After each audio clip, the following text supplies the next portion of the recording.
اتدرون من المفلس، تم جانتے ہو مفلس کسے کہتے ہیں؟ اکثر و بیشتر صحابہ کا جواب ہوتا تھا اللہ و رسول عالم، اللہ اور اس کا رسول بہتر جانتے ہیں۔ پھر حضور دوبارہ پوچھتے تھے تو اپنی اپنی سمجھ کے مطابق جواب دیتے تھے۔ المفلس عندنا ما لا درہم لہ ولا دینارا، حضور ہم مصرف اسی کو سمجھتے ہیں جس کے پاس نہ درہم ہے نہ دینار ہے۔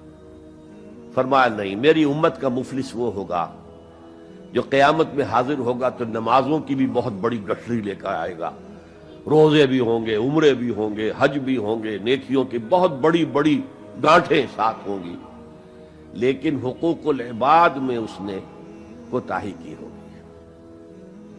قد اکل مال ھذا، اس شخص کا مال ہڑپ کر لیا ہوگا غلط طریقے سے، بہنوں کا حصہ وراثت میں کھا لیا ہوگا، کسی پر تہمت لگائی ہوگی، کسی کی غیبت کی ہوگی، اور وہ سارے دعوے دار جمع ہو جائے، اللہ اس شخص نے میرے ساتھ یہ کیا، اللہ اس شخص نے میرے ساتھ یہ کیا، تو اس کی نیکیاں سب دے دی جائیں گی۔ اچھا بھائی وہاں کوئی اور کرنسی تو ہے نہیں کہ اتنے ہزار جرمانہ یا اتنا لاکھ جرمانہ، اچھا تم اس کی نمازیں لے جاؤ، تم اس کے روزے لے جاؤ، تم اس کے حج اور عمرے لے جاؤ، خالی ہو گیا، اور دعوے دار اب بھی باقی ہیں، تو ان کے گناہ اب ان کے حساب میں پڑنے شروع ہوں گے، اور وہ ان کے گناہوں کے بوجھ تلے دب کر جہنم میں جھونک دیا جائے۔ یہ مفلس ہے۔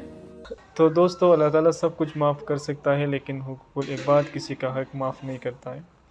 تو دوستو، امید کرتا ہوں کہ ویڈیو آپ لوگوں نے دیکھی ہو تو ویڈیو آپ لوگوں کو پسند آئی ہوگی۔ اگر ویڈیو آپ لوگوں کو پسند آئی ہو تو ہمارے چینل کو لائک کریں، سبسکرائب کریں، زیادہ سے زیادہ شیئر کریں۔ شکریہ۔